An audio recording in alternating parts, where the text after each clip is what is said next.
of the People's Party of Kenya, we have today joined the opposition.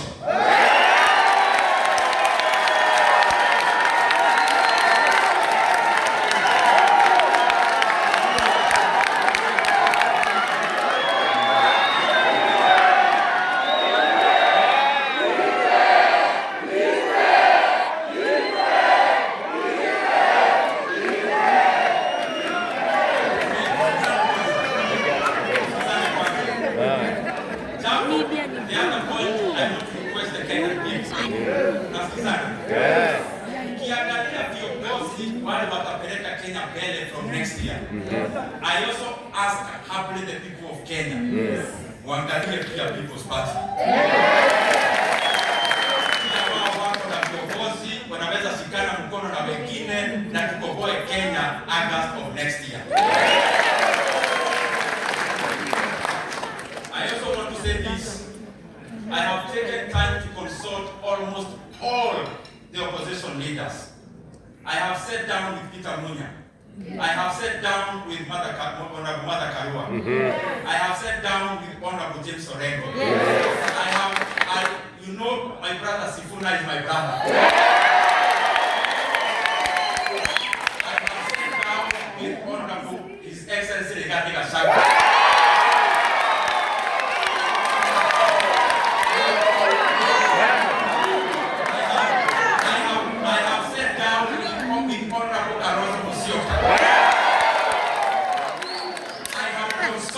Even many others I could have forgotten.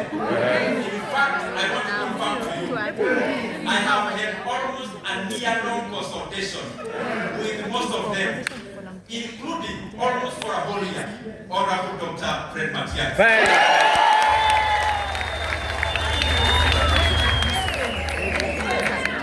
And therefore, I want to say this, in all the people's tours, that is the People's Party tours, all the aspirants of the opposition are invited.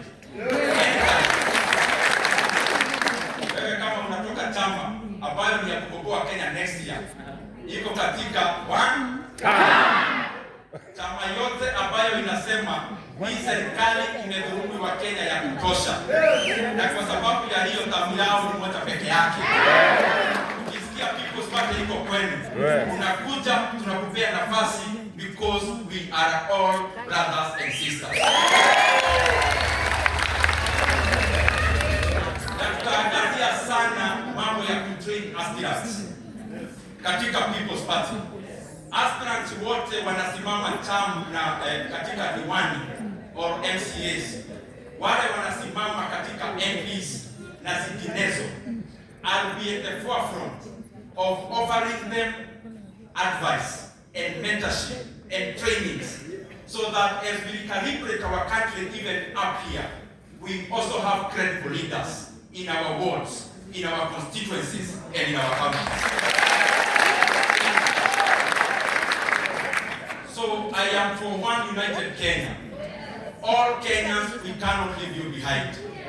I'll be going across Kenya to many areas. Haswa, mimi nitaenda Uasin Gishu County, nitaenda Nandi County, nitaenda Bomet County, nitaenda Elgeyo Marakwet, nitaenda Kericho. Mnanitazama nyinyi wazazi wangu, kaka zangu, dada zangu. Mimi ni kijana yenu. Unajua kazi nilifanya tukisaidia hata rais mwenye amekalia kiti. Na mkaniambia mimi ni kijana yenu. Nitakuja kuwaeleza kwa nini after tumefanya hiyo kazi yote, kwa nini tunaenda kidogo tu, Mheshimiwa Rigathi Gachagua anarushwa nje, naendelea kidogo Ndindi Nyoro nje, naenda kiasi Mheshimiwa Mohamed kwa kule Pwani. Hayo mambo yote nitakuja kuwaeleza, kwa sababu tukifanya hii jambo lazima tusikizane, na nataka niwaeleze kwa kinagaubaga, because even you are our brothers and sisters. Tukikomboa Kenya tunawahitaji, na nimetaja hizo counties kwa sababu wako kwa roho yangu sana, na niko na jambo ya kuwaeleza. Niko na jambo hapa ya kuwaeleza. Tushikane mikono wote na hizo counties zote, kwenda Pwani, kwenda North Eastern, kwenda Nyanza, Mount Kenya region, zote hata zile sitataja, tushikane mkono tukomboe Kenya. Na hayo mengi, asanteni sana.